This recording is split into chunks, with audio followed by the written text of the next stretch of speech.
Anyways, how you doing? Good. How you doing, man? You know. Good. Yeah, you know. This chair is a little bit wobbly, but that's man.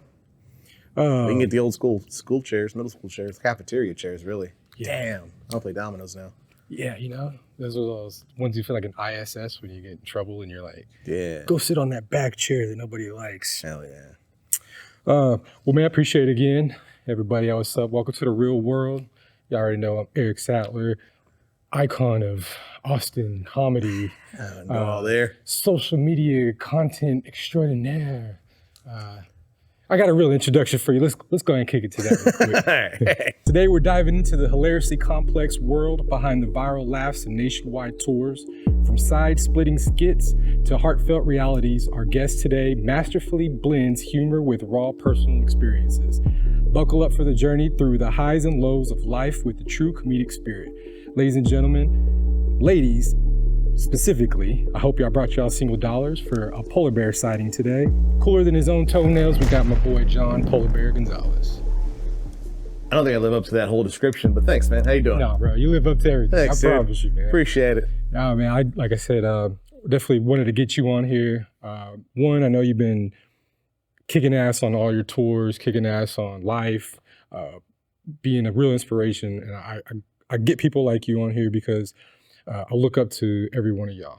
There's specifically what you do, one, for making people laugh. Yeah. Like that's one of the hardest things and one of the most, how do you say, it's one of the most overlooked traits to have, to be able to make somebody laugh. You never know what somebody's going through and you never know what people are dealing with at that moment of time, why they come to your shows and everything like that, what you're going through more specifically. And that to me is a gift, and not many people, even who are funny, can still do that on a big stage. So we look up to you. A lot of Austin looks up to you.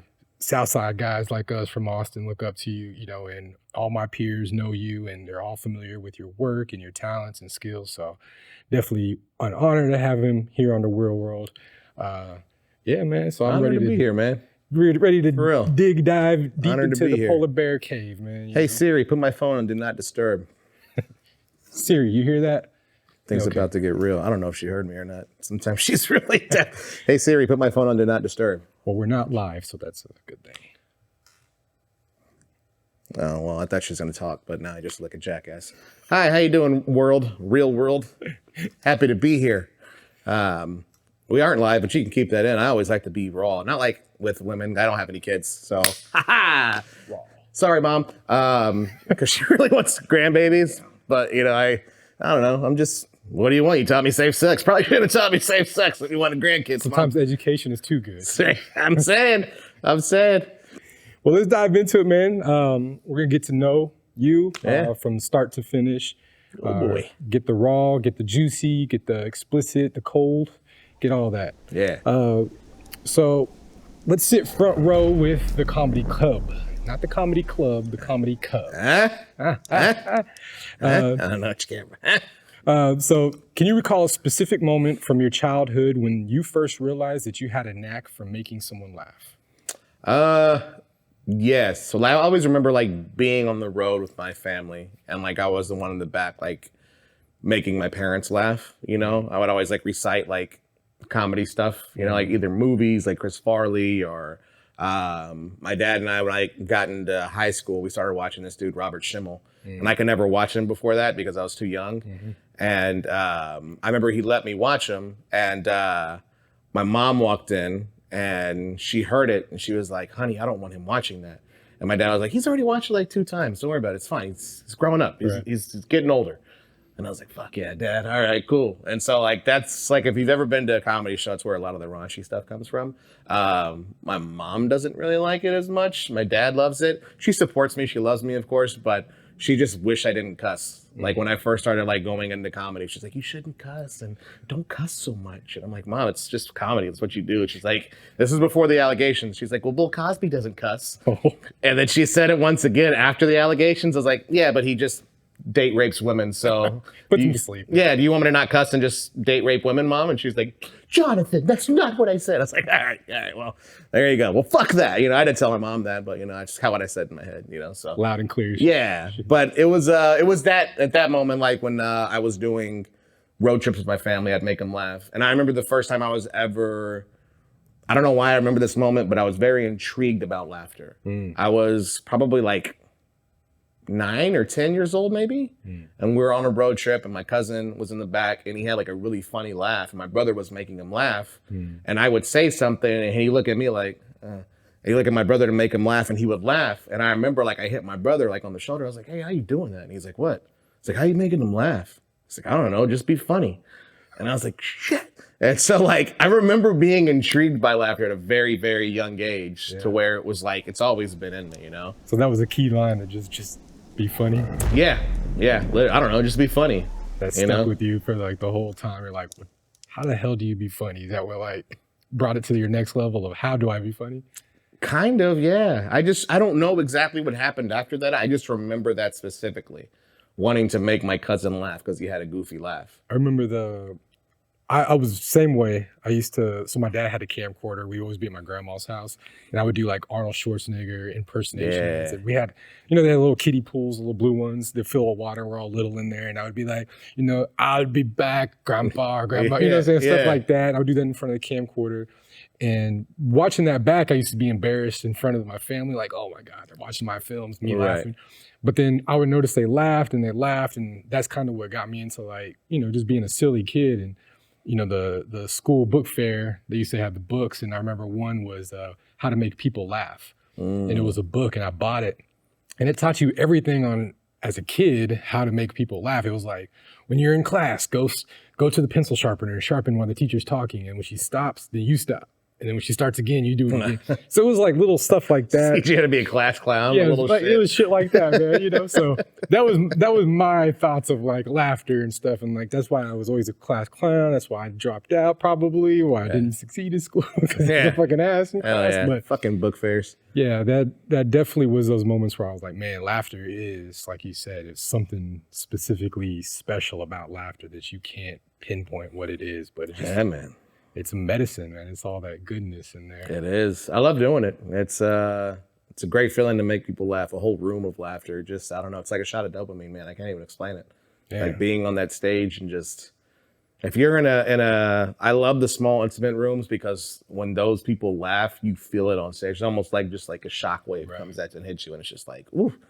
The vibes. Yeah, man. Vibes. It's amazing. Vibes. Yeah. So, starting off on your journey and everything, you took a significant leap in 2019, leaving your job to chase a dream in comedy. Yeah. What inspired that momentous decision, and how did you feel taking that first step? Man, it was at a Dr. Dre album, Compton. And there's a saying in there, and I think it was fear. Fear is a funny thing. It's something that can stand in front of you and block you, but you got to figure out how to wrestle that fear and get it like behind you to push you from behind. And when I heard that, it just like resonated with me. And that was in 2016 that I first heard that.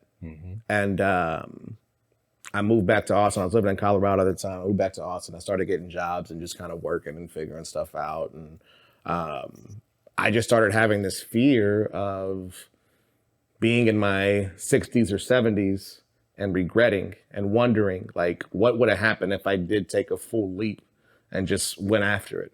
Could I have made it? Would I have been great? I'll never know at this point, you know? So it was one of those things of like, you know what? I'm going to quit my job. And I had told the general manager, I was like, hey, I told you like this might come. I want to give you 3 months notice. I'm going to quit in February. And he was like, all right, well, no, that's fine. And then he talked to the big boss. The big boss was like, well, can you stay around a little longer to help train somebody and, replace your position? And I was like, yeah, I'll do that, dude. It's all good, And so before all of that happened, the big boss pulled me aside and he was like, hey, I want to talk with you real quick. And I was like, all right. And so I walked into the office or whatever. And he was like, look, man, I think that you do a really, really good job. I think that you're a great worker. I'm going to hate to lose you. I would love to keep you around. Is there anything I can do to make you stay. And I was like, I don't think so, man. I was like, I really got to see what this is. And he was like, how much are you making right now? And I was like 50K a year. And he was like, what if I give you a $25,000 salary bonus, like salary raise? So you're making 75 a year, and I'll give you a $5,000 sign-on bonus today if you stay. I was like, fuck. I was like, man, I appreciate that, dude. And I was like, it's very, very tempting. I was like, but I got to see what this is. Yeah. And he was like, nope, don't worry about it. And he's like, it's all right. I already knew what your answer was before I even asked you. You're going to do great things. If you ever need a place, you can come back and you can work here. You're always welcome here. Yeah. It's like, thanks, dude. And, you know, I parted ways. Now, that was about a month, 2 months before I quit my job. And that 2 or 3 weeks before the date came where I was going to quit, I started getting anxious. I was just like, man, am I doing the right thing? Because even like a bunch of my friends and family, I told, like, I'm going to quit and go after comedy. Yeah. They were like, what? And you said, like, what do you have a plan? It's like, I just know I need to do this. Like, that's all I'm going to figure it out. I don't know, man. I think stability is very important. You should keep your job, whatever. And I was like, man, I don't know. So I think all of them saying no to me or like maybe think about it made me even more anxious when the time came. And I had a really good friend of mine, and she sent me a sermon by Pastor Michael Todd. And it was the Planted Not Buried series. And just that sermon like spoke to me, and it almost felt like God was just like comforting me. Like, hey, take the leap. You're going to be fine. Yeah. I got you. Do you trust in me? Do you have faith in me? I was like, all right. And I remember I quit. And that first month, 2 months maybe, I didn't know. Because when you quit and you're your own boss, like you don't know what to do. Right. You're making your own schedule. Yeah. So like for that first month or 2 months, I would just wake up and be like, this is fucking cool. I'm not doing it. I don't even have to go to work. Right. Yeah, exactly. It's always off. It's not work. It's just off. Right. Yeah. And I wasn't like, you're never off. If you quit your job, you're never off. You're always fucking working. Always. Yeah. And so like I had to get myself into that mentality of just like, we got to start planning out our days up on a whiteboard. I would put down stuff I need to do just to mark them off and, you know, make sure I do them and held myself accountable, you know? Right. So yeah, man. Well, you think those no's were that voice that got behind you and pushed you through as well? Or was it just the pushback? I think the no's was the pushback for sure. The thing that got behind me was the sermon. The sermon for sure. But just that regret, man, that fear of regret, even to this day, like I've done so much, but I still try and keep that fear of regret like behind me, like trying to do as much as I can, because I don't ever want to look back and be like, man, maybe I should, if I went just like a little bit harder, maybe things would have been different, you know? So on the flip side, while you have your down days of comedy or your down months or you're not touring or whatever, do you wish you can have that security of the job, just filling in those little gaps of time? Oh yeah, dude, for sure. Yeah. Definitely. I mean, I'm literally just right now getting out of a hole, and I'm still in it. You know what I'm saying? But like I got my head above water. It's not a deep hole no more. Yeah, you know what I'm saying? you like, scrubbed a little dirt and made a little pallet down, and you just stepped on top of that. Exactly. That's the entrepreneur life. Exactly. It is, man. And you know, there's been many times this last couple of months, like, man, I don't even know how I'm gonna make it. You know, like I'm pinching pennies and figuring stuff out and getting the big old pack of lay quarters and just putting one in the air fryer. You know what I'm saying? Like it's meal prep, guys. It's meal prep. Yeah. I mean, it's great. You lose weight, but you know, people are like, dang, you've been losing weight. Like, yeah, it's being broke in depression. So I'm doing all right, you know? 12 pack, you know, it's 2 weeks worth of food right there. Maybe half a week. Depends on how hungry I am. Yeah, dude. But, you know, like at that time, yeah, of course, I wish I had just a regular job, just a steady income check or a steady check coming in, especially the time you really wish you have a job as an entrepreneur is tax season. Oh, man. Because, man, if you could just get on TurboTax and just enter some numbers. Well, this is when mom comes in. This is the time you wish you had kids to write off on those. Dude, you ain't lying, bro. Oh, man, I wish. I'd take somebody else's kids. No, I wouldn't. Just playing Uncle Sam. But, dude, it's rough, bro. Yeah. I'm like right now, like being completely transparent with the audience, I'm very much in debt with the IRS right now. Yeah. Because I had a CPA and a bookkeeper that were just playing cookie cutter for everyone, and they got me way deep into the hole. I have a payment plan set up, but it's like, my new CPA was like, hey man, we gotta do taxes. Are you all cut up? I was like, yeah, deep down, dude. Yeah, I just dropped 50,000 today. You have access to my bank account. You know I'm not fucking caught up. Come on, bro. Like, don't, come on, dude. No, I'm not. He's like, all right, we'll figure something out. And I was like, yeah, you're gonna have to. I was like, I got a payment plan, so I'm just gonna be paying these dudes for the rest of my life. Yeah. So it is what it is. That's what we live to do, right? Yeah. Live to pay bills. Yeah, Pinche Theo Samway. He's an asshole. I don't even know. He's an asshole. So it's time to chill out a little bit. Polar bears can currently be found in 5 different countries. Did you know that? No. The United States, Canada, Russia, Greenland, and Norway. Oh. Yeah. So what are your 5 top cities that you've been to while touring? Ooh, it's always a hard question. Chicago's up there for sure. Chicago was just like love at first sight. Like I feel like I should be in Chicago for some weird reason, you know? Yeah. But I love it out there. San Antonio is like my second home because they always show me love. They treat me like their own. Like anytime I go out to that city, they're always showing up and showing out. And dude, they're freaking amazing. Arizona, like Tempe, Phoenix area, they always show love. Anywhere in California, they always show love all the time. They're always popping up and doing things and just they're super dope. And I don't have a good following in this city, but I just love it. And so I'll do shows there knowing I'm gonna lose out. But New York City, I fucking love New York, bro. Yeah, it's like New York, you go to yourself to prove anything. Alicia Keys says if he can make it here, you can make it anywhere. That's right. I haven't made it there yet by any fucking means. I sell like maybe 30, 40 tickets when I'm out in New York. But 30 and honestly, man, 30 and 40 tickets is not bad at all. Gratitude is something I've really been big on this year. And it's basically just, man, I would worry so much about ticket sales. I would stress out like, man, we've only sold this many tickets, or I would get somewhere and I would just be like down or like in, weird mood and like, oh man, like, and I would always show up and I would always perform. That's one thing about me. I don't care if there's 5 people. I don't care if there's 100, 200, 300, 1,000. I'm going to give you the same performance for every single person who shows up.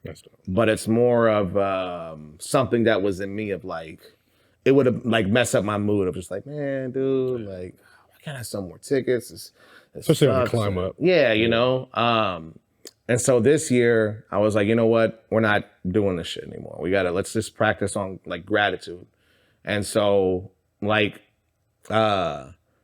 even what was a low ticket number show that I had not long ago? I mean, they've all haven't been like anything crazy. They've all been around like the 40 to 60 region, which used to bug me, but lately I've just kind of been like, you know what, dude, like I'm in Tampa. Yeah. You know what I'm saying? I'm in Bakersfield. I'm in California. I'm doing what I love. And you're coming from Austin. Yeah. You know what I'm saying? You don't have no major Netflix deals. You don't have no major pub. You got your social media that's been rocking, obviously. And then you got your basic touring and word of mouth and shares and likes. So, I mean, you have a high mark for, coming from a smaller spot. Yeah. And the thing is, bro, is like literally in, I think it was 2019 or 2018. I can't remember. Me and my buddy did a show in San Antonio. And it was like a Mother's Day comedy show. I think tickets were like $10 a piece. If you were a mom, you got it for $5. We didn't fucking check if anybody was a mom. All you had to say is like, yeah, I'm a mom, and you got a $5 ticket. We didn't care. We just wanted people there. I think we maybe had like 20 or 25 people show up, and we were fucking happy. We're like, yeah, dude, badass. It's not fucking sold out, but yeah, dude, this is great. We still had a good time. So it's like, looking back on that, it's like, dude, sometimes you want to grow so fast because you start comparing yourself to other people. You know what I'm saying? You see somebody else has come up and then selling out stuff. You're like, oh, dude, come on. And that right there will kill anybody's dream. Yeah. You comparing yourself to other people, just worry about you, stay in your lane, and just compare yourself to last year. And you know what? Even if you're not doing as good as last year, it's okay. Yeah. The dream killer is watching somebody else's race. Yeah. Straight up. I am my own competition. Anybody else? There's that famous Michael Phelps picture where he's focused straight ahead and his competitor's next to him swimming, like looking at him while he's swimming.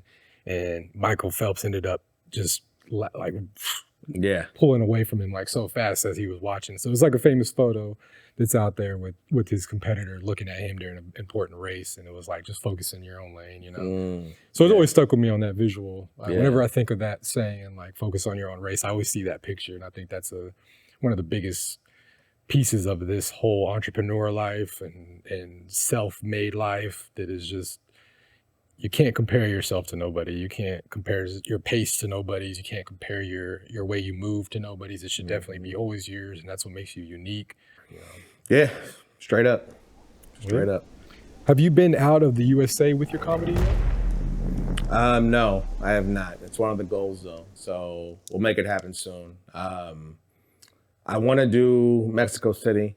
I hear really good, like there's some good spots out there that I want to do. We've also talked about Canada, so it'll be one of those first for sure. Would it be fitting to go to a cold place before, or touch into the roots of your Hispanic side? Man, I don't know. I really don't. Like, I'm down with whatever, you know? I have a lot of people wanting me to go to Alaska, which I know is in the U.S., but like speaking of cold, you know, like I would love to go to Alaska, you know? I feel like I belong there, you know, a polar bear and shit. But that'd be fitting. I think you should hit the little cold place first, get some promo going, get the good things. You know, I think that'd be great for you. Yeah. Hell yeah. New calendars coming from the Talk about your calendars real quick while we're at it. Man. They're ridiculous. They're so stupid. Like, it's like, honestly, dude. This just started because I used to do Dude War photos, and I had Kevin Bocanegra with Big and Little Productions. Shout out, Kev. This poor dude used to have to take pictures of me half naked. I went to school with his wife, went to high school with his wife. That's how I met Kevin. And sometimes she'd come down in the living room and she'd see me half naked and her husband taking pictures of me. So it was a really fucking weird thing. But it started with like just laughs. Like, I would do like a Valentine's photo shoot. I would do a Christmas photo shoot. And I would just post it up just to make people laugh. Your stuff in the box, your favorite. Oh yeah, the dick in the box. Yeah. Yep, I do that. If I do take pictures in my boxers, I stuff my crotch. Just FYI.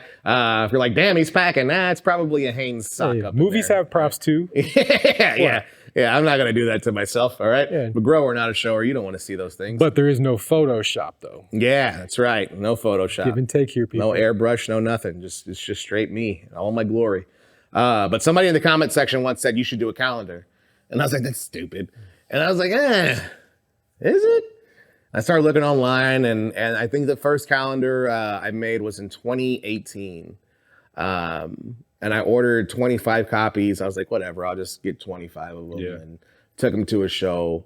And I think it was either that show or in 2 shows, they completely sold out. Nice. And I was like, what the fuck, dude? Because that's crazy. Like, I didn't think that they were going to sell like that. Yeah. And so I just started like doing more and taking them on the road. And those things sell like hotcakes, bro. Yeah. Like, it's insanity. So you're going to start a calendar business is what you're going to do. I mean, I just literally, bro, I did the new one. I ordered 500 copies. Damn, okay. Because I know that they'll all sell. Because I looked at the last time I did one was in 2021. So it's been 2 years.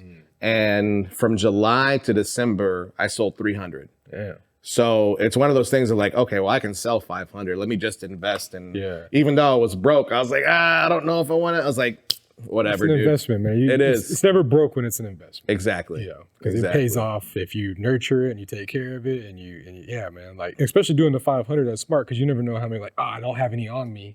That could have been a sale. That could have been your 500 or whatever, you know. So you never want to miss those opportunities by not having the inventory. No, and they're easy to just like carry, like merch. What's that? How are they? Full 12 by 12 tile? Yeah, they're 11.5 by 8.5 or whatever. Yeah, and they're just, I mean, they're heavy, you know what I'm saying? So you got to be careful. Like, but if you have like a carry-on, you can fill that thing up with calendars, and it's only going to take up like a little spot in the bottom, you know? Because they're thin. Yeah, but you can take 50 of them with you. Nice. If you're on a good run, you're selling at least 10, 15 a show. And you got to redo them every year, so it's always going to go. Yeah. Yeah. Polar bears are smart, guys. Yeah. Just in case you didn't know. Yeah. You're tired of eating leg quarters, you know?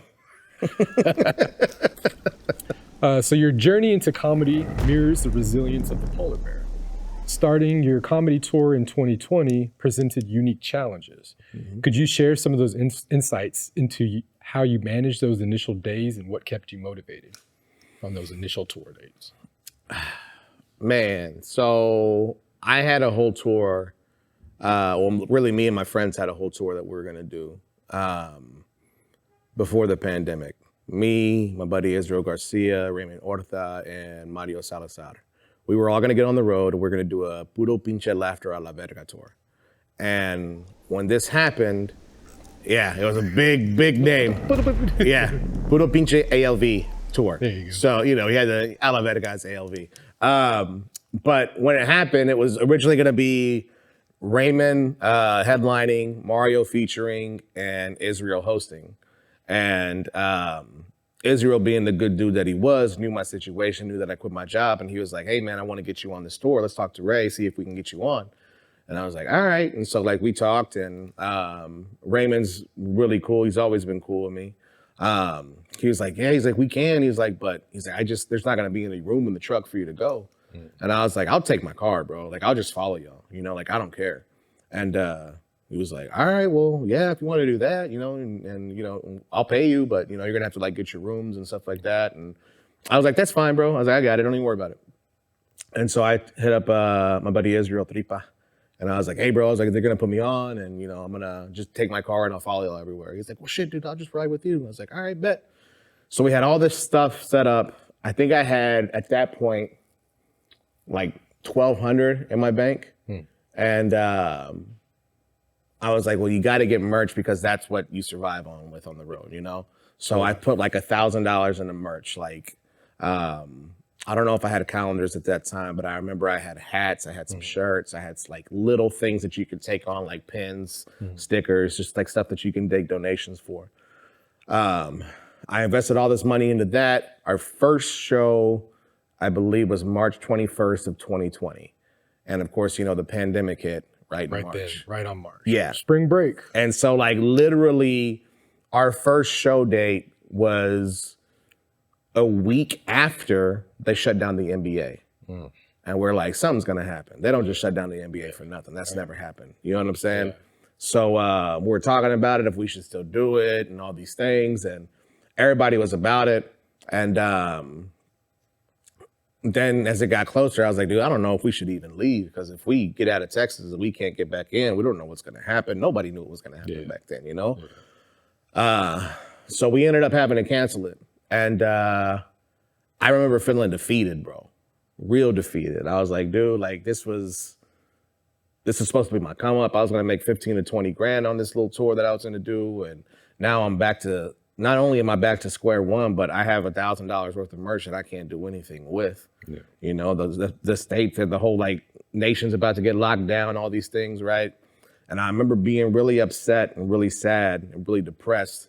And then I remembered leading up until that, I would wake up every morning and I would pray and I would journal. And in the journal, I would always write, God, if this tour isn't for me, take it away from me. I don't want it. I just want what your will is, that your will be done type of thing, right? And that kind of came back to the front of my mind. And I was like, you know what, dude? Like, why am I upset? Right. Like, I literally asked God for his will to be done. This is obviously his will. And now I'm mad at him because, you know what I'm saying? It's like your want. Yeah, you know what I'm saying? And I just kind of like zeroed out and I was like, God, sorry for questioning you. I have faith in you. I know that you're going to provide. I love you. Sorry for not having a lot of faith, but I have faith in you. And then I just kind of like started doing stuff and figuring stuff out. Then people wanted to give me donations, and I hate taking donations without giving something. I hate being that, you know what I'm saying? Yeah. People were telling me start a GoFundMe. I was like, I'm definitely not doing that. I don't want to do any of that shit, dude. I was like, let me figure out something I can do, and I'll make something happen. And then I thought of Thirsty Thursdays. Thirsty Thursdays was a show that happened during the pandemic, and I came up with an idea of for every $50 that was accumulated with donations, I would take a shot of whiskey. And I had to cap it at 10 shots because I was like, I'm not gonna make 500. There's no way, man. Every single Thursday, people had their stimulus checks and they were just boop, boop, boop, 10 shots on Thursday, 500. By the end of like just drunk, dude. Some of the stuff's on YouTube if you go and look it up. Sometimes I would strip at the end of the thing and people want me to strip, people want me to take my shirt off.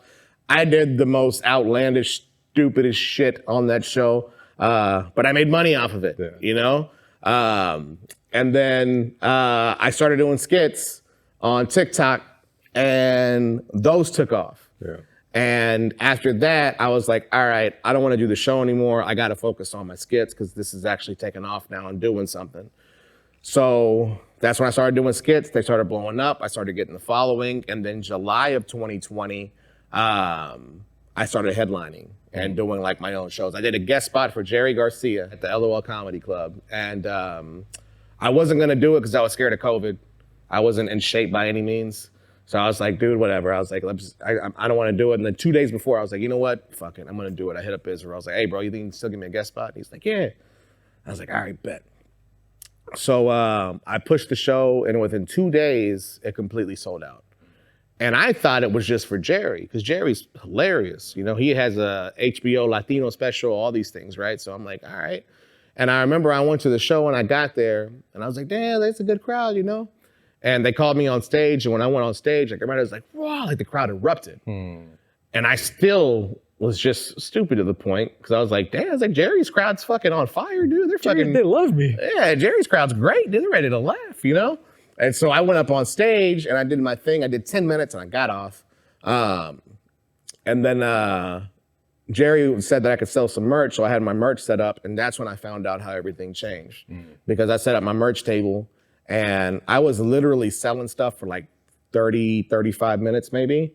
And one of the guys came out and was like, hey, how long is the line? He's like, it's still wrapped around the club. And I had a long fucking line of just people wanting to come up, buy merch, meet me, take a picture with me. And that's when I realized everything had changed. So from March of 2020, I was an opener and was really devastated when all that happened. Till the end of July, that happened, and I started headlining shows in August. So from your voices of God, as we were speaking of, he took away the search for people and he brought the people to wherever you were. Yeah. That's crazy, man. That's a, yep. What are those voices? And I never really hear people talk about this, but to anybody who hasn't heard those voices, like what does that voice sound like? Is it yourself? Is it like an unknown voice? Is it a feeling? What is that voice of God that tells you? It's, you know, man, I've never heard any voice. I've heard of people saying that they've heard voices before. They've heard God's voice distinctly. And I think that's incredible. But me personally, I've never heard it. It's been mostly faith, honestly. Like when I really sat there with myself and like, I was like, man, you asked God's will to be done and now you're sitting here complaining about his will being done. Yeah. Like, come on, bro, be better. You know what I'm saying? Right. So like, that's what made me kind of step back and be like, you know what? You're right, God. I'm sorry. Sorry for the lack of faith. I have full faith in you. Do whatever you will, you know? Yeah. I've never heard a distinct voice, but it's always like some type of feeling. You know what I'm saying? You just know. Yeah. It's like, I mean, the Martin Luther King quote. Faith is taking the staircase faith is taking the stairs even though you don't see the full staircase in front of you. And you just keep walking up them. You don't know if there's a stair there, but you're going to still take it. That's what faith is. Right. I didn't know what was going to happen, you know? Right. I'll be real with you. When the pandemic happened, I was like, man, maybe I shouldn't have quit my job. Right. I could have still been working from home and had a paycheck coming in. Yeah. But God took care of me, as he always does. Amen to that. So. Amen to that. Well, that's dope, man. Glad you were able to hear it. Yeah. You know, some people don't hear it. Yeah, it took a while for me to hear things. It took me a lot of removing of everything that I thought I wanted. Yeah. And have you heard a voice? It sounded like my own, but it wasn't my own. Gotcha. Like it had the determination, it had that confidence, and it had everything that I know like I am inside. And before I didn't know that, but after a lot of stuff in life happens and stuff like that, you start to learn yourself inside and out. And obviously, like, shrooms and stuff like that. You get Right. to learn get to learn a little bit more in depth of like, asking those questions. I think more so what I've learned throughout life is like what questions to ask Yeah. versus assuming I already know an answer. Yeah. The more questions I asked, the more I learned about not only myself, but just like life in general. And I didn't have to ask people, I asked myself, but it was a deeper conscious, there was a deeper side or realm inside of me that really I learned about. And I never, beforehand, I never could tell you what the hell that was. Before it was just like, it's some random thing in my head or thought or whatever. But once I started to like listen and hear what was being told to me and not like what I felt personally as a human, I started to appreciate it more. And I started to hear that voice. And I still can't define it. Like you said, you can't define it, but it sounds like me, but it doesn't sound like in my frequency of voice, tone, or whatever. It doesn't sound like that. And I think it's just like translated for me to understand. Yeah. I think that's what I took it as like this frequency was translated into my tonage and my understanding. And I heard it then. And I think that's like the only voice that I've been able to hear, but I definitely heard it. That's awesome, bro. Yeah. It's a trip. It's Yeah. something you don't really like grasp. You're like, you think you're just like, it's just me thinking of something. But Right. nah, man, like that's really a voice. And I mean, it could be a voice for me too, Yeah. because I think of that too. Like, man, is that me or is that God? yeah. You know what I'm saying? I always question that, but It's those questions that take you to him, right? yeah. If every question is a stair that Yeah. builds that staircase. And I think that's what I learned. I appreciate building the stairs now, Yeah. if that's the case we're doing. Yeah. Like that. I like that, man. Good stuff. You started your live streaming, as you were saying.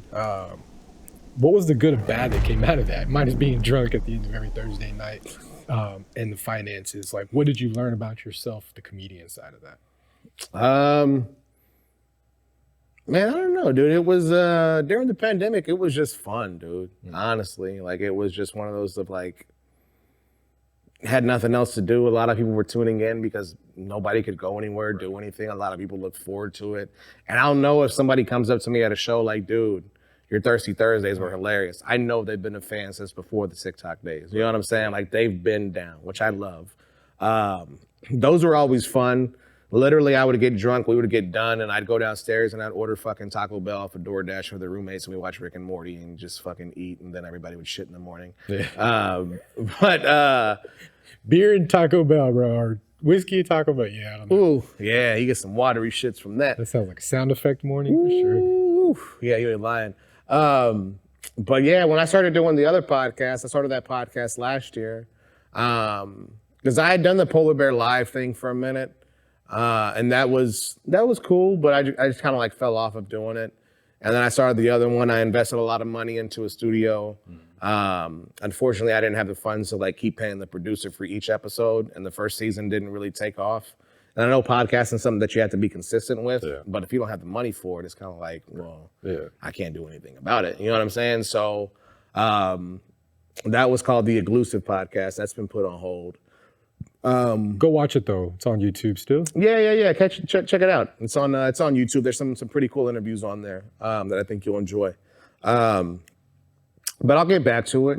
I mean, for right now, the cameras that I bought and the money I invested in it, like, I'm using the cameras for filming like my own shit now. Yeah. So like I'm teaching myself to film and do sound and do all these things where I can edit my own clips and put my own clips out. Yeah. So yeah, man, didn't go as planned, but I don't care if something doesn't go as planned. There's always something that you can do with it. Figure it out and make something happen. MacGyver that shit. So it goes back to saying when you quit your job and you start to be an entrepreneur and you start your own business, you never stop working. That's an example of, you want to start a podcast. Well, now you have to get cameras and you have to learn editing. You have to learn about focus and lighting, and you're going to have to learn about an editing software. So you never stop working because you stop working. Straight up. You actually work 10 positions versus your one position. So think about that for the future reference of people who are like, oh, this is easy. I guess it's not everything is easy. Just because you see the finished product is not easy. And I stress that to people, but I encourage people to make your stairs, build your stairs, like John said. You said that part. Well, I said that part. You brought up the stairs. But do that, build your stairs. And if you figure you're only going to build a porch step or you're going to build a whole, stairwell all the way up. But And if you're going to build stairs, your tool bag is YouTube. yeah. YouTube is your friend. That's going to teach you how to do everything that you need to know. If you don't know how to do something, I don't know how many times people have hit me up and asked, hey man, how do I do this? And I'll just send them a link at this point. Because there's no, they're going to be able to explain it to you way easier and better than I can explain it to you. And I can't FaceTime with you. I can't do all of that. I'm trying to work on some things, but look, this link helped me. Yeah. Go on YouTube. What do you want to do, dude? Anything. You're using Premiere Pro? Okay. How do I transition from a boy to a man or a girl in Premiere Pro? It's not going to tell you that. But how do I transition from one scene to another in Premiere Pro? It'll tell you that. If you want to know how to transition from a man to a woman, it's really easy. Just stay tuned after the show. Yeah. You can Google that. I mean, if you do, cool. But, there's a lot of rules to that. I'm good. I have women and man body parts. So, I have. Best of both worlds, baby. Yeah. Titties and dick. All right. Yeah, all right. Oh, baby. Awesome.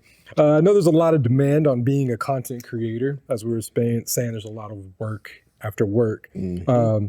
How draining was it on top of that, including leaving your job? Like, how much of all that pile on when you're just like, tours, content, skits, pandemic, no work, no money, investment? What did that do to you in that moment? It makes you or breaks you, man. Honestly. When I quit my job, my creative tank was empty. Mm-hmm. I thought I was gonna be able to quit and just do stuff and work on stuff all the time. It wasn't that way at all. Yeah. It took me a minute to really, and even honestly, when I quit my job in March of 2019, I didn't have anything that really hit. Yeah. I would create some stuff, it didn't do well, and all right, well, let me try and book some shows. I gotta pay rent, gotta figure it out.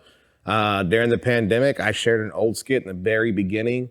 And it was when you had to celebrate your birthday alone during the pandemic, and that shit went stupid viral. And I was like, and that was actually a skit that I made when I was in Colorado. And it was a skit that I made in Colorado because I had to celebrate my birthday without my parents and family. It was like two of my brothers and me, that celebrated. But I just made that skit to be funny. And I was like, that's kind of funny, celebrating your birthday during quarantine. And I threw it up there and it fucking went stupid. And I was like, that's so weird. Stupid. It's so fucking weird. But then with the TikTok skits, I started doing the half white, half Hispanic stuff. And that's something that I did in the very beginning. That was one of my first premises for a joke that I wrote, was my white side and my Hispanic side. And I was like, you know what? I'm going to grab one of these jokes. I'm going to turn it into a skit. Whatever. It was at the end of a 2-week thing that I did for my roommate because he wanted me to get on TikTok. Mm-hmm. And I told him, I'll do 2 weeks. I'll do 2 to 3 skits a day because that's what you have to do. That's what every article and every video I saw said that you had to do. It's fucking stupid. I was like, but I'll do it. And so for 2 weeks straight, I did it. The 14th day, I grabbed the joke and I turned it into a skit, and I just worked on that one piece of content for the whole day, made sure it was perfect, released it. It took off. People in the comment section was like, we want more of this. I was like, man, y'all fucking serious, dude? Dude, I've been throwing everything at the fucking wall to see if it sticks. Mm-hmm. And y'all just want my life, which is cool because it's the easiest thing to come up with and create, Yeah. But I was like, damn, man, because at that point, I started January 2015 doing skits. I've been doing skits for 5 years. Yeah. Trying to figure out everything, taking my shirt off, slapping my titty, doing fucking Boys to Men. R. Kelly. Yeah, in the shower. Just anything that I could figure out I was trying to do. And they were like, we want this. I was like, man, this is easy. I think the shower one is the one that I remember, my first one of you that I remember took off. I was like, oh shit, John's. That's the first one that went viral. That was in April, actually 4/20 of 2016. Nice. So we just passed the anniversary. Yeah. Nice. 7 years ago. No, 8 years. 8 years ago. Dang. Put a little age on you. End it right now. It's done. Dude. Yeah, bro. No, and that was with Kevin also, Big and Little Productions. We had a GoPro, we put it in the shower, And I almost didn't even release that one. Yeah. Because I didn't think it was that funny. I was like, I looked at it, I was like, man, I was like, this isn't that funny. Bro. Aren't those always the ones? Yes. The ones where you're like, Yes, those are usually the ones that go stupid viral for whatever reason. Yeah. And I was like, whatever. I needed to release something. I just moved to Colorado like 2 days before that. And I was like, something needs to go out. We'll just throw it out there. Yeah. And that shit took off. I think it ended with like 13.6 million views or something like on Facebook. Dang. It was stupid. I was like, "Yo, fucking serious, bro? Like, this is what took off." Then I released a fucking fire skit, me and Jarian did, and it got like 3,000 views. I was like, man, fuck y'all. Was that the basketball one? No, that was the weight room one.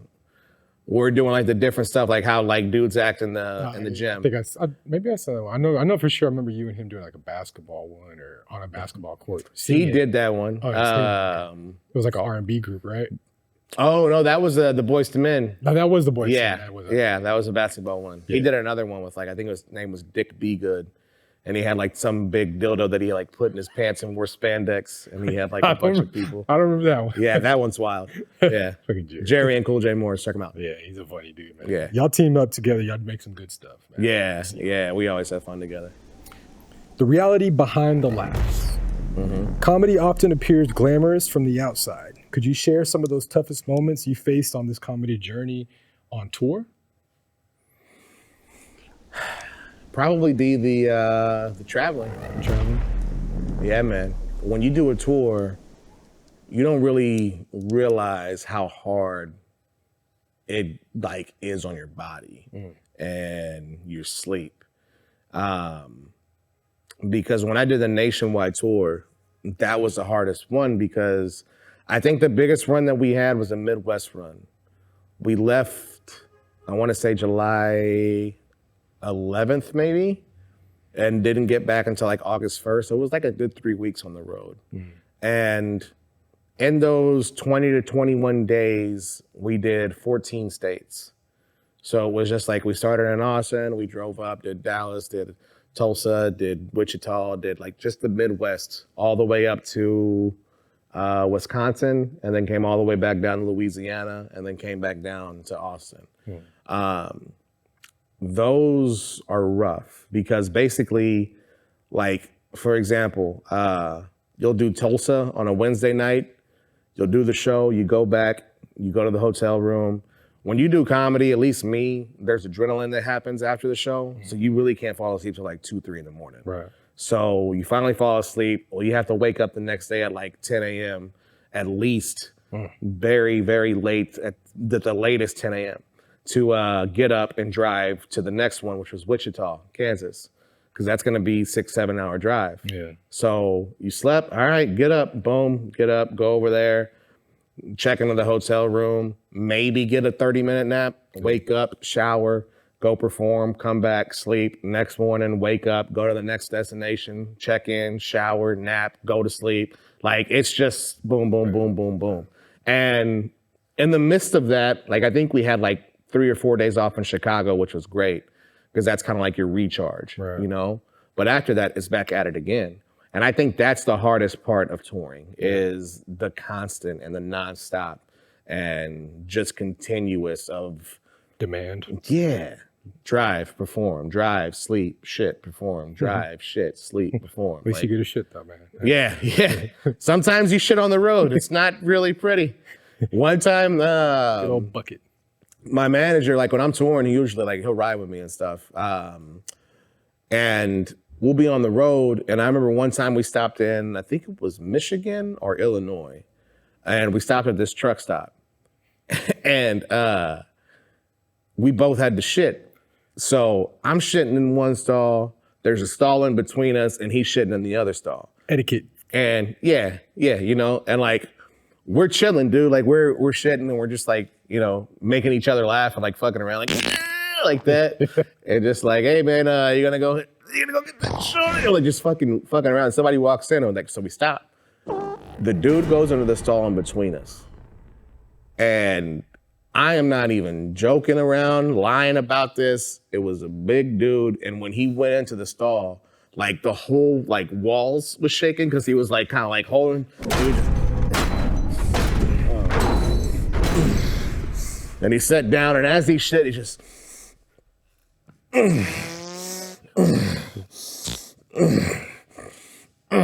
And I am just sitting there because I know if I even let out a giggle, he's gonna fucking die laughing. I'm gonna die laughing. This dude's fucking wearing like black sweatpants or black Crocs. He'll murder us both. Oh, yeah. So like we're just like, and I get up and I leave and I walk outside and I just start fucking busting out laughing.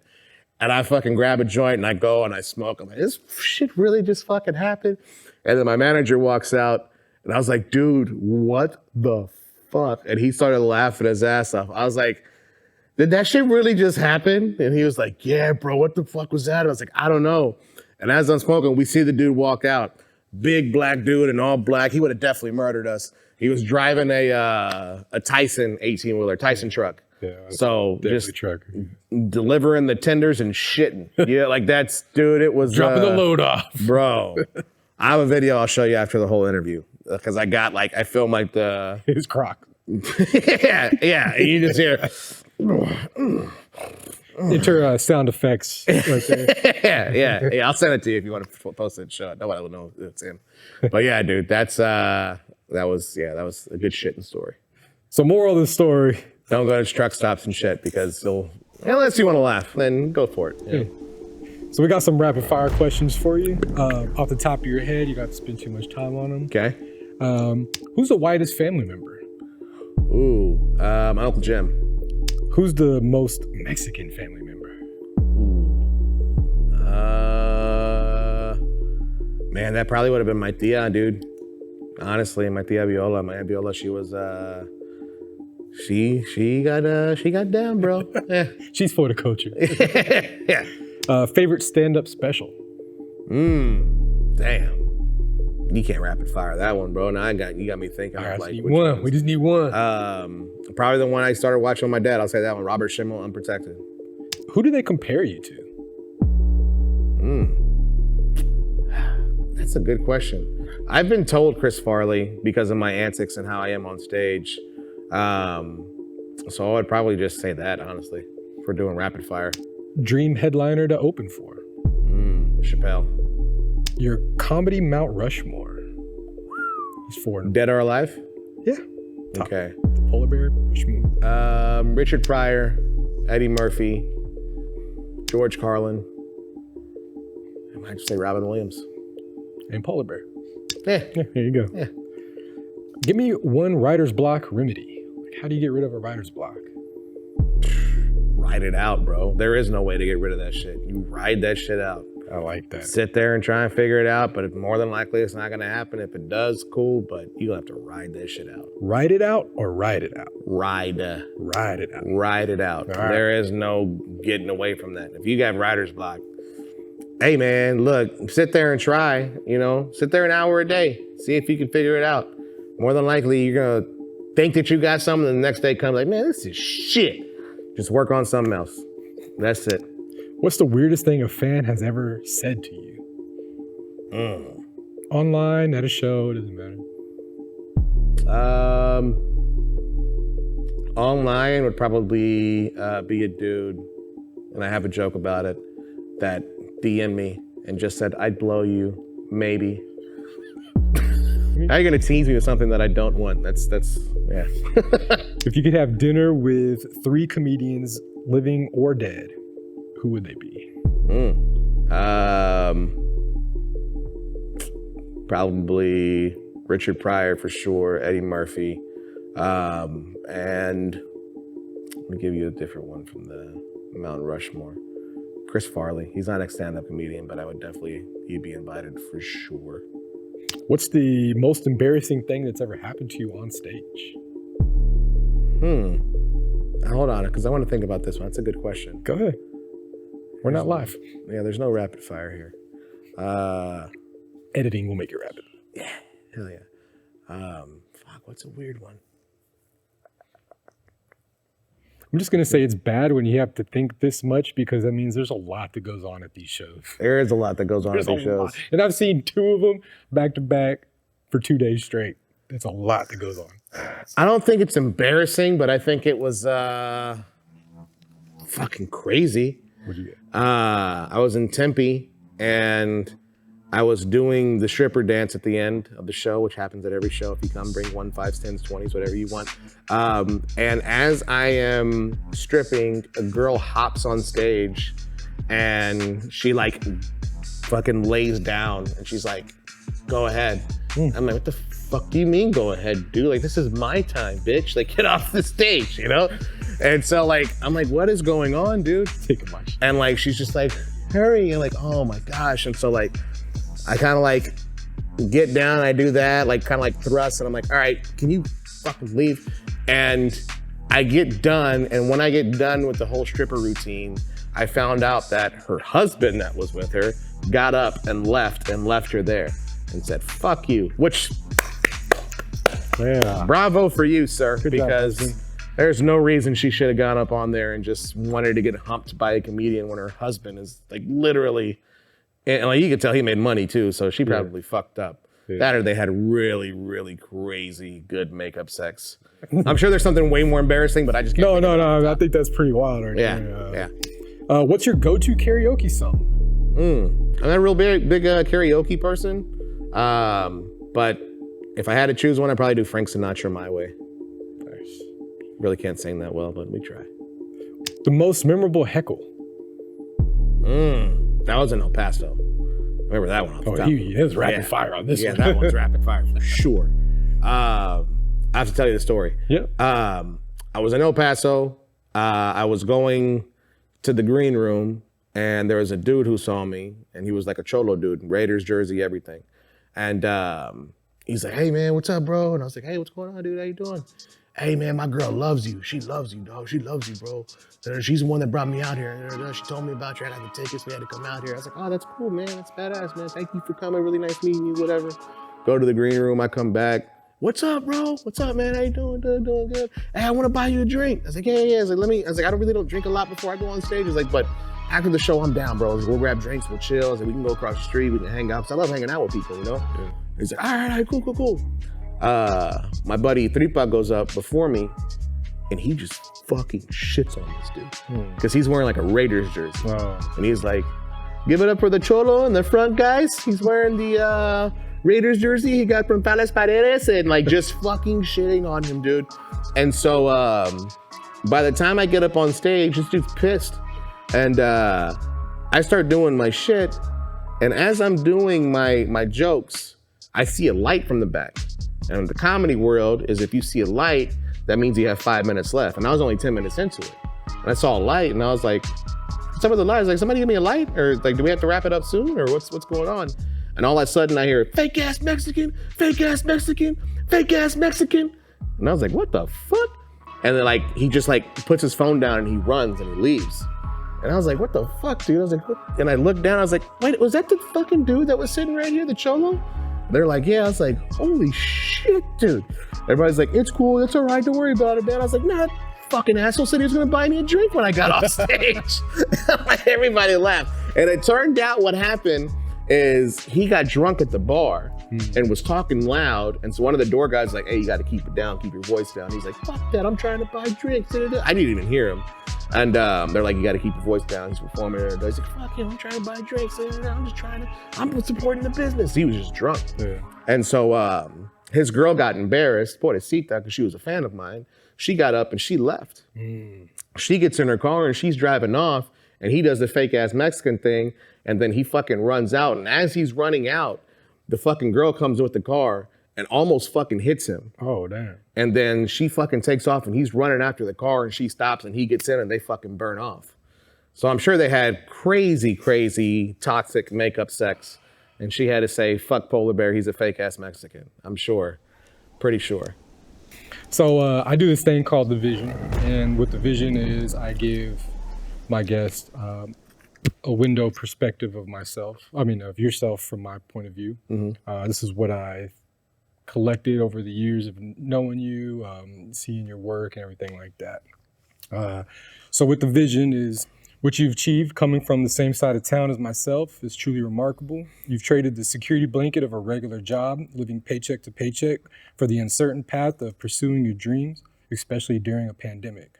Your journey has left a lasting mark like paw prints in the snow, guiding others in the comedy world toward a future that you've helped shape. Personally, I've seen the laughter you brought to people I know, and judging by the millions of views and shares online, your humor resonates with many.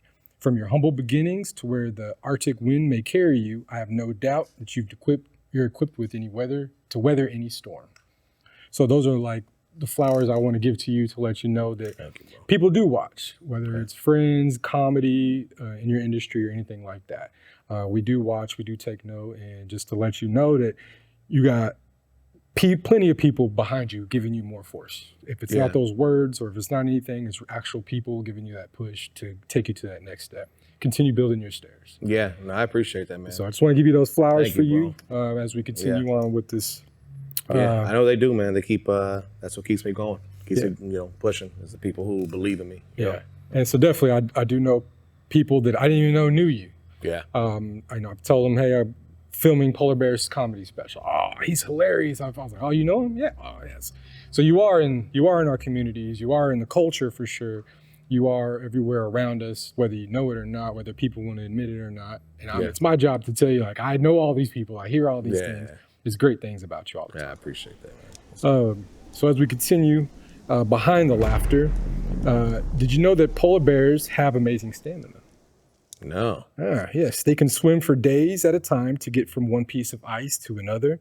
They regularly swim 30 miles in a stretch, and in one case, up to 220 miles.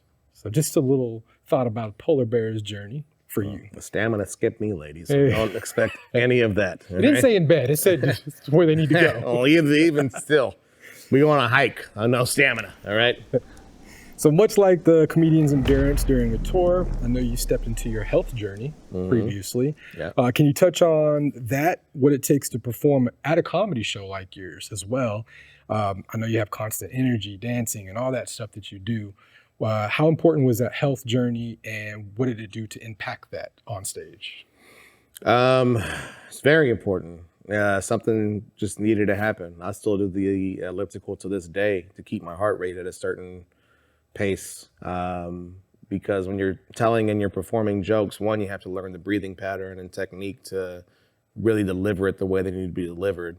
And two, when you're physical and also you strip at the end, you got to make sure that your stamina is up. I know I just said it's bad, but it's getting there.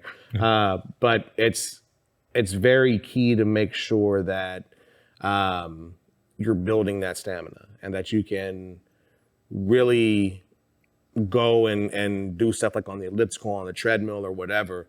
And your heart rate's going to start high as it does. But once you build that up, it's going to help that much more on the stage. At least it does with me. Right.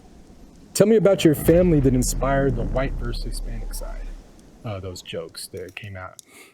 Man, it's just growing up that way, bro. Honestly, it was very different on both sides of the family. Honestly, it's going to family get-togethers and really realizing like, shit, man, we don't do shit on my white side of the family. You know what I'm saying? Like, I love them. Yeah. You know, I would go over there and have fun with my cousins and stuff, but there's no drinking. It's pretty much the same fucking food all the damn time. Like, when my nana and papa were alive, there was no gambling. We couldn't do any of that. Like, it was just straight up like, hey, what's going on? And depending on who ate the mashed potatoes, you probably shouldn't eat the fucking mashed potatoes because them motherfuckers are bland. But I mean, that's really how it came to, man, you know? And for the ones who don't know, my Hispanic side is Spaniard, but growing up in South Texas, right next to South Texas, my dad's side of the family, all we knew was the Mexican culture. Yeah. So if y'all know, my Latinos, if y'all know the Mexican culture, you already know what comes with that. It's drinking, it's partying, it's going till 5, 6, 7, 8 in the morning. It's menudo. It's the good on New Year's. You'd get the good hot chocolate with the cinnamon and cinnamon sticks and all that good shit. Sometimes your tios would get so drunk that they would fist fight. Hate to throw the business out there, but it's out there. Some of them are dead, so it's cool. But it just, that's literally what it is, dude. Sometimes they get so drunk that they'd fucking throw chingazos, dude. Yeah. And it's like, oh shit, all right, well, they're fighting. Okay. It didn't happen all the time, but I do remember when it did. You know? It's memorable. Yeah, definitely. So talk about the comedy special that grew from that, from the white versus Hispanic side. Honestly, man, it was the skits that did it. I had started writing those jokes in the very beginning. I think I started like in 2012. I didn't have the same jokes, but I had the premise of like, all right, well, we have George Lopez. He's for the Latinos. We have like the blue collar comedy store, Larry the Cable Guy, Jeff Foxworthy for the white people. What if I'm both? Yeah. And I compare them. And then, I started doing them and performing like in South Texas where my family's from, and people loved it. And then I put it into the skits, and then that's what took off. That's what I'm known for. And so I feel like I'm always gonna have to have some kind of joke about being half white, half Hispanic in every hour that I do. Right. The new hour that I have some stuff in there, of course, about being half white, half Hispanic, because that's what I'm known for. Right. I bring a lot more to the table than that. But since that's what I'm known for, I'm gonna do it. You know what I'm saying? Because I've been to, concerts before where they didn't want to do any of their old songs. They do a new album. You're like, man, what the fuck? Yeah, I came here for Back That Ass Up. Right, yeah, like, I want to hear your fucking new album, bro, you know? It's like, not to the 2000, goddamn. Yeah, so it's like, all right, well, I know I'm always gonna have to throw that in there, so. But it is who you are. It's like the root of who you are. So it's not too much away from you. You're not. You're not just a guy that strips. It's not away from me at all. It's more of like, it's kind of getting old in a sense because I've been doing it since 2012. So it's been 12 years. Right. So it's like, man, I really kind of want to get away and just do other shit. But at the same time, I know what people want, and I'm not gonna rob them from that. So even like, I think in this new hour, I probably have like 5 to 10 minutes of it maybe, but just to throw something in there, and I'll do like little, just fucking Spanish sayings or just sprinkle it in on some other spots, Yeah. So try not to overdo it or overuse it, but still keep people like, I heard it. I heard that moment that I wanted to come for. Right, exactly. Makes sense. Yeah. For the 99 and 2000. Yeah. Good years. So let's talk about mental health and comedy. Okay. You recently posted on social media about your experience with antidepressants and how personal hardships caused a pivot in your life. What is the pressure of speaking about your personal experiences openly being an influence like yourself? Man, I've always been, tried my best to be open and transparent. I've never wanted to be anybody that I'm not.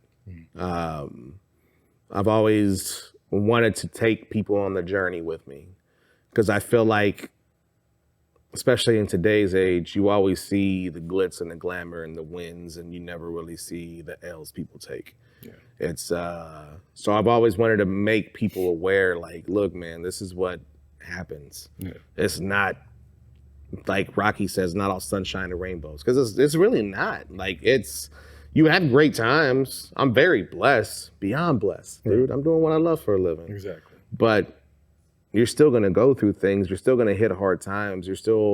Life is still gonna happen. There's not once ever that life is gonna stop and be like, well, we can't do it today because he has this. Life doesn't give a fuck, dude. It's on to the next one after that. Yeah. Right. Yeah. So dealing with it, it's rough, man. And, I growing up, I would see my heroes, Robin Williams, Chris Farley, even people that weren't my heroes that I admired, Philip Seymour Hoffman, like these people who were making people laugh but took their lives. Yeah. And I remember seeing Robin Williams, and that shit hurt. Like, I lost a family member because we grew up on that dude, you know? And so knowing that he took his life, and he was making everybody laugh. Granted, I mean, it turns out it was the disease that he was battling. But even before that, if you watch documentaries, he wasn't always happy. Yeah. He was very much so of just trying to make other people laugh and make sure that they don't feel any hurt because he felt it and knew what it felt like and didn't want anybody else to feel that way. Yeah. So when I see things like that, it makes me, the promise I made to myself in the very beginning was, if you ever get to that point or get close to that point, you have to really reevaluate what you're doing. And if you have to give it up, then you have to give it up. Yeah. And last year that happened. With my best friend Isreal Garcia got diagnosed in March of 2023 with pancreatic cancer. It was stage 2B, so I was like, okay, we got a chance. He's young. They caught it early. He'll be good. Started doing my stuff, whatever. August, he filmed his comedy special, which is on YouTube right now, The Great Escape. If you haven't watched it, go watch it, please. It's funny. It's inspirational. It's amazing. Have Kleenex ready, but you're also going to laugh your ass off. He shot his special in August, and literally the day of his special, or the day before his special, he found out that it went from stage 2B to stage 4. Wow. And he still went up, still fucking killed it, still murdered it, didn't tell anybody. And I found out in August that it went to stage 4. And that's when that hope of like, he's gonna get through this started diminishing. Yeah. And August was one of the hardest months because my favorite thea passed, like within the amount of 2 weeks, my favorite thea passed. Isreal got diagnosed with stage 4. And then I had something happen like in my immediate family that I won't put out there. But that just fucking broke me, you know? Yeah. And all that stuff happened within the 2 weeks. So like, I just started really, really getting in a bad place. And I remember I was in my room and I have a drawer where I keep my gun in. Mm-hmm. And I looked and I just sat there and I stared at it. And I just contemplated. Like if I grab that gun and I pull the trigger, all of this ends. I ain't gotta worry about none of this shit. Is it really worth even living? Like, should I continue to do this? And it was for like, I think I had that thought maybe for 20 seconds. And I snapped back to reality. It was like, what the fuck am I saying? Like, what was that? Yeah. And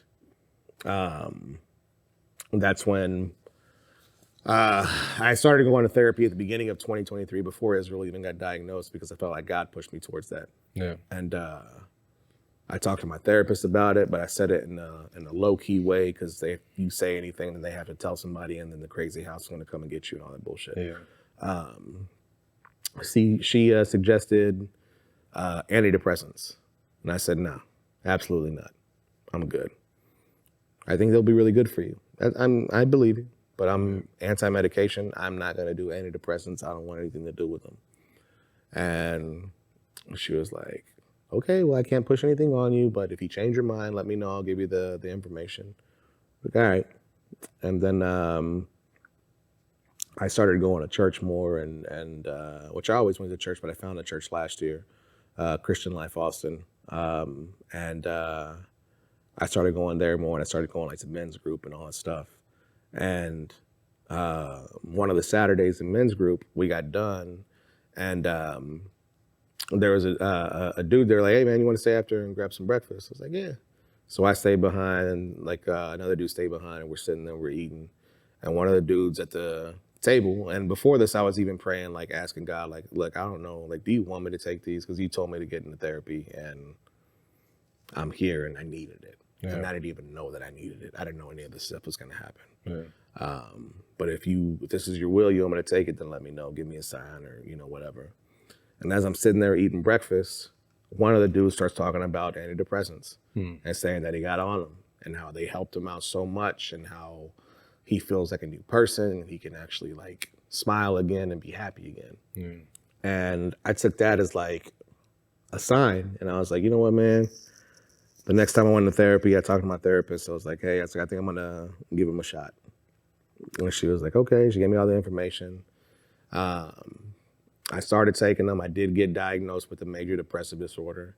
And I was a little nervous at first taking them, you know, because it's just a medication and like you're putting medication in your body. And when you're anti-medication, you don't take a lot of meds. It's like, It's a shock. yeah. And you hear horror stories, you know what I'm saying? So, but I started taking them and they really helped, man. I was in a very, very dark place. You don't know how dark of a place you're in until you come out of it. Yeah. You know, because you kind of like transition into that dark place and then you're just kind of like there. And then when you come out of it, you're like, shit, like it was real dark, you know, like it got to a point where I would want to work on something and I would sit down at a computer and I would just sit there. I don't know what it was, bro. I don't know why I couldn't work. I don't know why I couldn't put forth effort to just make something happen. I would just sit at the computer and I had a million things to work on, but I couldn't. It was like, almost like I was paralyzed to do anything productive. Yeah. And when I started taking those pills, it helped out to the point of me having drive and motive again. That's good. That's when I started grabbing, I grabbed the cameras from the podcast room and I started taking them and I was like, these are just collecting dust. These are thousands of dollars worth of cameras in this room that are just sitting here. Yeah. Let's put them to use. And I started taking them on the road with me. I started filming and started figuring out all the stuff and teaching myself stuff. And it's because the only reason I can even think of and tell you is because of those pills. They gave me the drive to want to do stuff again. That's good. And so I started taking them and, you know, I went through all that. Isreal unfortunately passed January 13th of this year. That shit broke me. And I don't know, man. Me and Tripa had a promise to each other years ago, before he got diagnosed with cancer. And that promise was, we were in Las Vegas. We were driving back from a gig, and we made no money. We lost money on this run, and we talked about Chris Farley and David Spade and how David Spade must have felt when Chris Farley passed, and how hard it was for David Spade. And I remember I told him, I was like, hey man, I was like, let's make a promise to each other. And he was like, what's up? I was like, if one of us, God forbid, if one of us unfortunately passes or unexpectedly dies or whatever, then the other person has to push that much harder for the one that can't do it anymore. Yeah. We can't quit, no matter how heartbroken we are. We can mourn, we can do all that, but we got to pick ourselves up and push. And we made that promise right there. And I didn't think that it was going to happen that soon, but it did.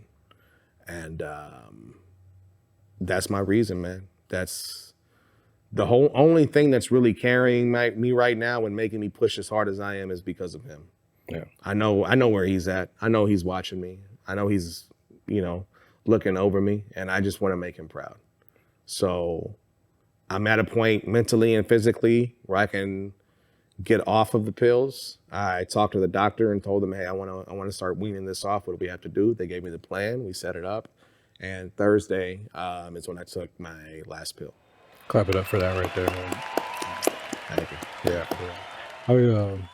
I went through the same thing 2017 after I lost my brother. Before that, my son had just moved with his mom to Houston, or outside of Houston, which is like 3 hours, almost 4 hours away. And then my brother passed away. Then I lost my job. We had just got a house, and yeah, it was just like, he's getting got punched. And then, yeah, like, you get knocked down. Yeah. And that fight or flight was non-existent. It was more so just like lay down and give up. Yeah. And I was in a dark hole from 2017, a little past COVID too.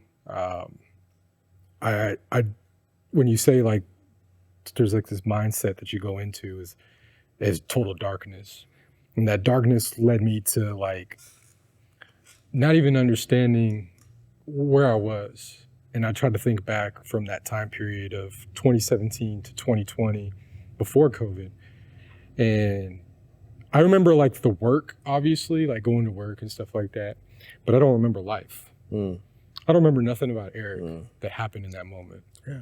I can't give you one highlight of my years, or, you know, I can do that for almost every other year in my life, but from 2017 to 2020, it was just so dark. Yeah. And you don't realize how deep of a darkness you are in. And you see a light, but then that light just becomes a reflection from a different direction. And you head to that light just to find out that's not what my light was. Yeah. And so that becomes an obstacle to find where this light source is. And you're searching. You want to like get out this funk, but you don't even know you're in a funk. Yeah. You're so in it that you're just like, oh man, I've been here forever. And you're like, and you get out of it, you're like, damn, I've been living in the dark for a long time. Yeah. And it wasn't until actually I had a conversation with my wife, and it was about how not there I was. Yeah. And I didn't realize it because I'm there. Right. And I'm, laughing with my kids, and, I get my son, every few weeks and stuff.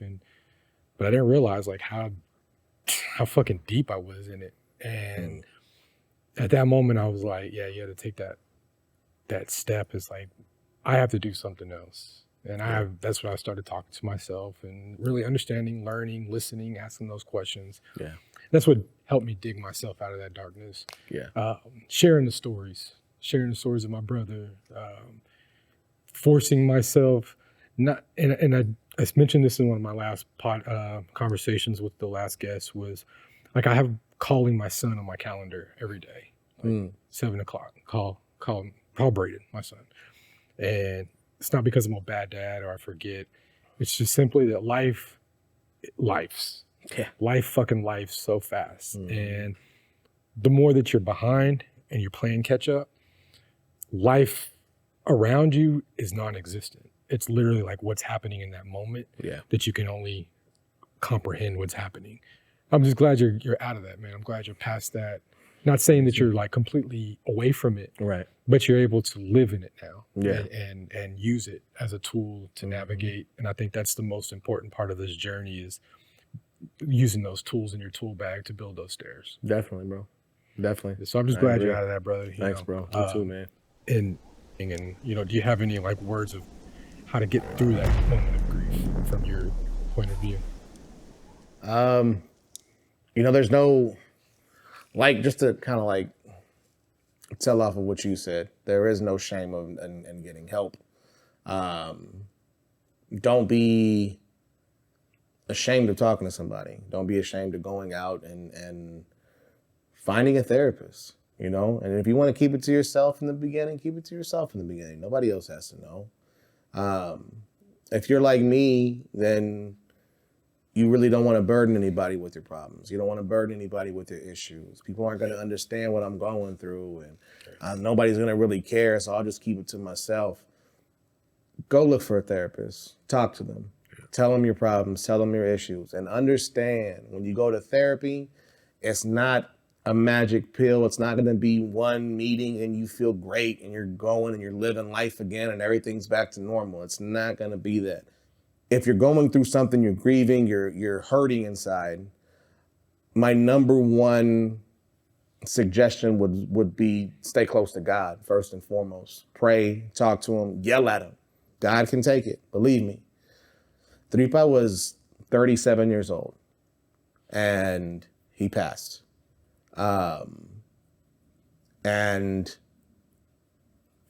that broke me. He was my best friend. We did everything together. So when he passed, I got really, really upset with God. Really upset with him. Yelling at him. Calling God a hypocrite because he saved Lazarus, but he couldn't save my best friend. How are you going to save your best friend, but you can't save my best friend? You're a hypocrite. How are you going to let him die? He would have been a great testimony, and you know it. And I felt the devil, the evilness, whatever you want to call it, I felt that creeping in, and it scared me. And as mad as I was at God and as upset as I was at God, I talked to him, I prayed to him, and I just stayed close to him as best as I could. And in that moment, I'm going to be completely humble, transparent with all of you who are watching, because I want y'all to really get something and take something from this. If I'm stressing, if I'm going through something really bad, really hard, one, I stress eat. 2, I turned to pornography. I'm just gonna drop it all out there. I didn't care about anything. I was eating what I wanted. I turned to pornography. That was the thing that was comforting me during all of this. As crazy and weird as it sounds, I don't care what you think. But that's what I did. And I had to get out of that. I had to turn to God. I had to repent for my sins. I had to be close to him. Instead of looking for comfort in these other avenues and drinking and all this other stuff, I don't need any of this. Let me turn to comfort and find God. Because I know Isreal probably saw me jerking off a few times, and I didn't want him to see that, you know? I mean, he's seen it before when he was alive. That's a whole other story that we won't get into. We weren't gay or anything, but we shared a hotel room. It was with the girl he saw. Never mind.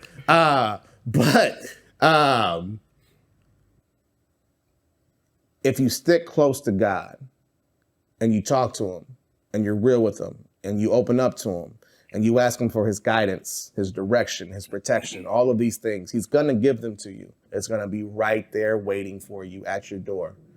You got done with all your tasks and you're going to chill. That grieving process, that grief's going to be like, what's up, man? Remember me? Face it. Face it head on. Stay close to God. If you feel God's pushing you towards therapy, do therapy. If you feel therapy's pushing you towards antidepressants, do antidepressants. You don't have to be on them forever. All right. I started in October and I just finished them here in April. So that's a good 6 months that I was on them, but they helped me get through that season that I was in. And I stayed close to God during that whole time. And I'm out on the other side. Am I completely out? Am I completely done? Probably not. Is it going to visit me again? Probably so. Does it still visit me? Yeah, especially after shows. It's a sad part of comedy. You get done making a room full of strangers laugh and you go back to your room and you think about your boy and you tear up. But I know what I got to do. I made a promise with him and I got to keep that promise and I got to uphold it and I'm going to make him as proud as I can be. So this moment right here, just give a little moment for Isreal, man, because I know that's put a lot of laughter to everybody. So yeah, this one right here is for Isreal right here. Love you, Tripa. Love you, brother.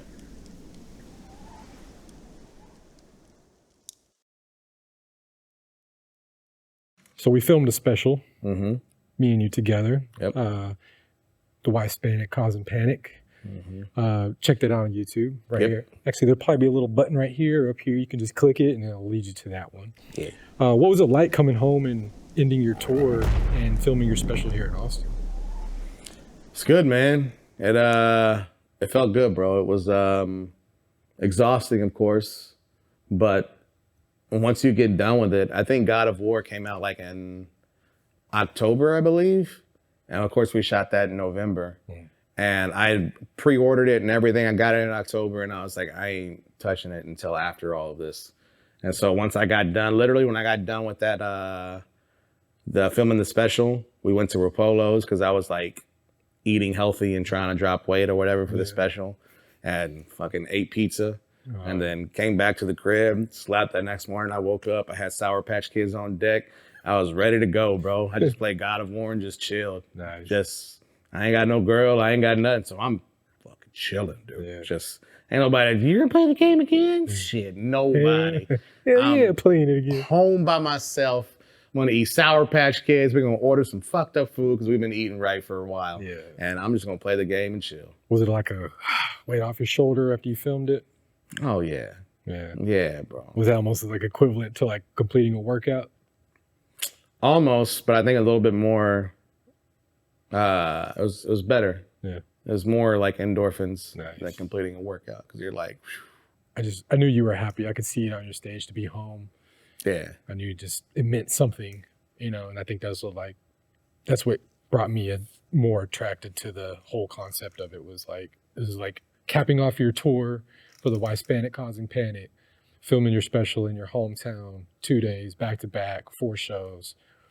Like that's like a dream for a lot of people. That's like their end of their career moment. Right. You know, and that was just like, oh, that's first layer, baby. Yeah. You know, that's first layer of polar bear that's done with. So, you know, after doing that, what's like the next plan for that?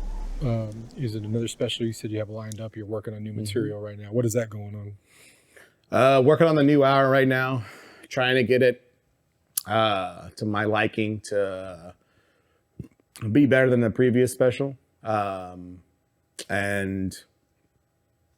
pretty much gonna do that all year. I got the whole hour written out. It's not all gonna stay, of course. Right. There's some parts in there that are killer and monstrous. So those will stay, and then we'll trim out some of the other stuff and add some other stuff. And so this year is basically focusing on that and getting it as close to perfect as I can. So next year we can do another nationwide tour and then shoot a special and then start the process all over again in 2026. Nice. So they say laughter is the best medicine. Comedy's a powerful platform for discussing serious issues through humor. Yep. If it is the best medication, what does the person putting the truth in these jokes, what do they do to feel better as yourself?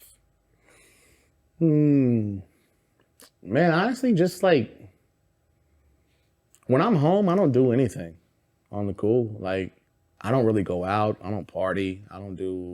I think because I'm around people all the time and I'm constantly in that environment, like it's really turned me into like an introvert.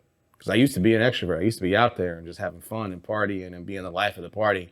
When you start going out and just being around people, when you come home, all you want to do is chill, you know? It take a lot of energy. Yeah. I'd rather come home and just relax, chill, you know, go with the family, chill with the family, see my nephew, play with my nephew, you know. I see you always with him. Yeah. So, you know, just stuff like that, man. That's what I like to do. And I mean, honestly, like I also like, I'll go to the movies by myself. Like, I don't care. I still go to the theater. Somebody's like, you can still go to the theater? It's like, yeah, bro, it's chill. I want a buffer. I want to sit through a buffer damn loading screen. Dude, wait for this good it's chill, bro. Go in and just relax, dude. Nobody's talking to you. You can just chill. You don't have to be on your phone. So I'm at home, I'm going to be on my phone. If I'm in the theater, I'm focused. I'm chilling. I'm watching a movie. I can watch a 2-hour movie in 2 hours instead of it taking 4 hours because I'm on my phone. Like, oh shit, what happened? I have to rewind it. Yeah. And oh shit, you know, you're like kind of forced to lights off. Yeah. As you prepare for your upcoming nationwide tour again, what are you most excited about this run? Growing, learning more about myself. This new hour has brought a lot out of me that I didn't know I had in me.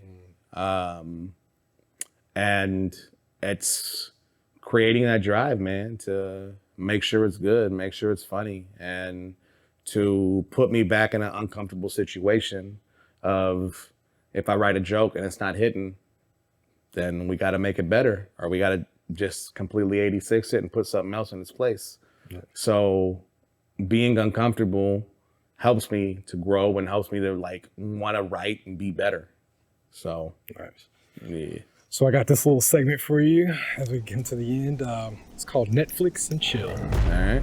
If you were to transform one of your jokes into a movie, wrong movie, guys, wrong movie. Change the channel.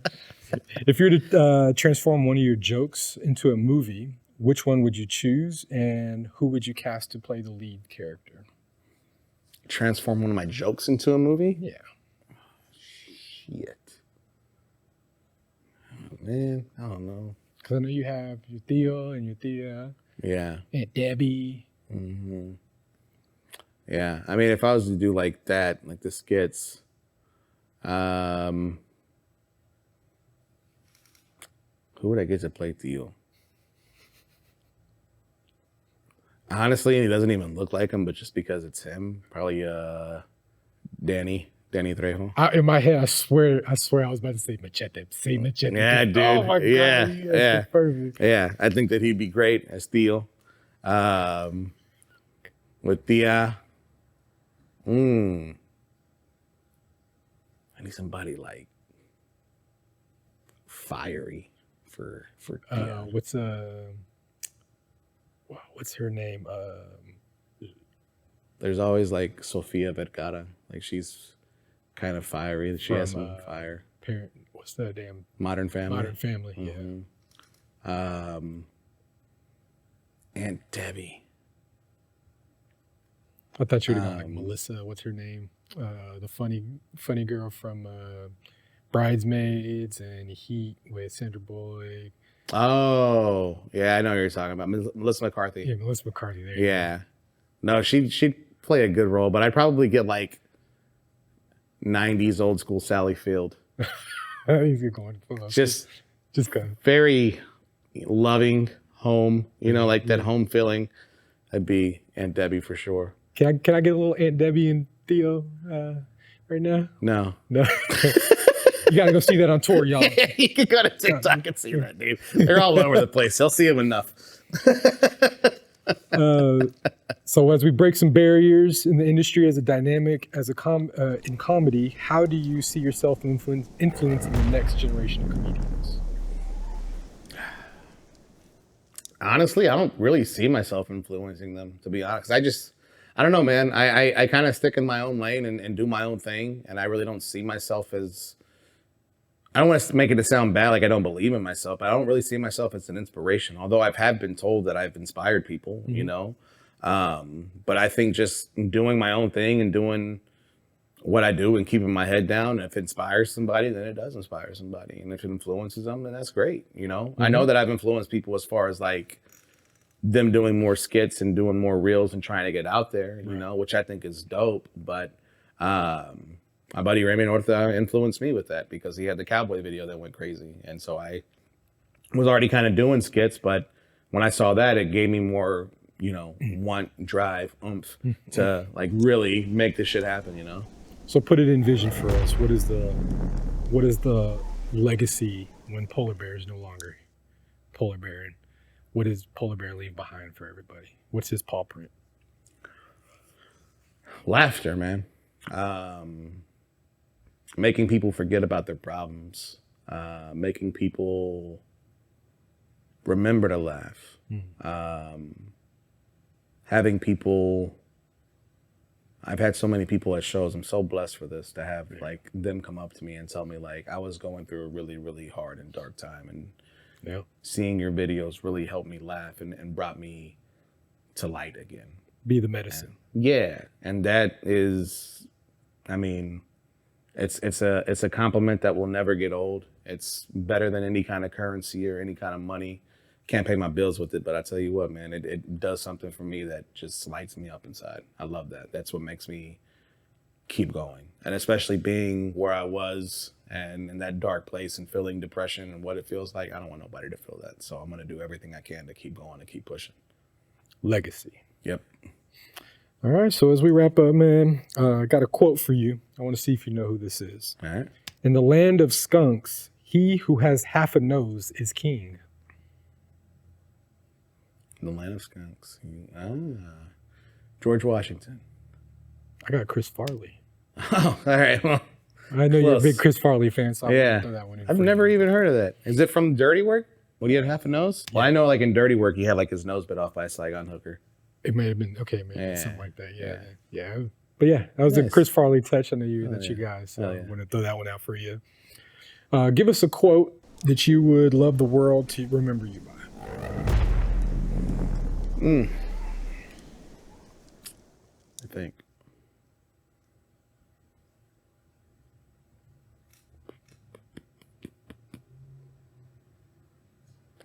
I don't know, man. A quote that I've always said myself is life is better when you're laughing. Life is better when you're laughing. Yep. All right, man. Regardless of what you're going through, heartache, anger, pain, there's comedy in there. You'll find it. Just laugh about it. Don't take life so seriously. This whole cancel culture, fuck them, okay? Just really, I don't give a shit if it offends somebody else. If you're going through it, laugh at that shit. It's like when people tell me, oh, you shouldn't say that about fat people. Well, I have titties, so I can say it all I want to, ma'am, okay? So just make yourself laugh and laugh through the pain. That's it. Yeah. So as we wrap it up, man, would you like to give a shout out to anybody, plugs, your next shows, tour dates? Just shout out to y'all, man, for believing me and keeping me going. Shout out to my manager, David, for putting up with me and never stopped like believing in me. Shout out to my family, of course, for always being in my corner and loving me. Shout out to my nephew, because he is definitely inspiration for me to keep going and keep moving and keep pushing, because I want him to see his Uncle John do some good things. And last but certainly not least, big shout out to God for never giving up on me and always loving me and blessing me, regardless of all my imperfections and flaws and everything I say. If you've been to a show, you know how raw it gets. God still loves your boy, and he still protects me and blesses me. So shout out to him. Yeah. You want to let them know how to watch your previous special? Yeah, you can go to YouTube. If you look up Polar Bear Comedy on YouTube, you'll find me there. Really, if you look up Polar Bear Comedy on Google, it's kind of cool. I'll pop up everywhere. Follow me on Instagram, TikTok, Facebook, polarbearcomedy.net. You can go on there for all of my tour dates that I have right now. And I will be, so far, Albuquerque, San Antonio, California. I'll be in Brea and San Jose. Be in McAllen, Texas, Atlanta, and Springfield, Massachusetts, which is like an hour outside of Boston. So come and see your boy. There's plenty more shows to be added. So just subscribe. If you do go on there, you'll have a little thing pop up on polarbearcomedy.net. Put your email address in there, and I'll be sure to send you all the dates. Man, I appreciate having you out here. Yes, sir. Thank Everybody you. out there, don't change the channel. Just find another person here to watch and learn about all the great people we have here in the real world. It's always special. I love bringing guests like this who have stories, who have inspiration for all of us. Learn more about Polar Bear, learn more about the real world. Follow us, like, share, comment, and we out. Peace.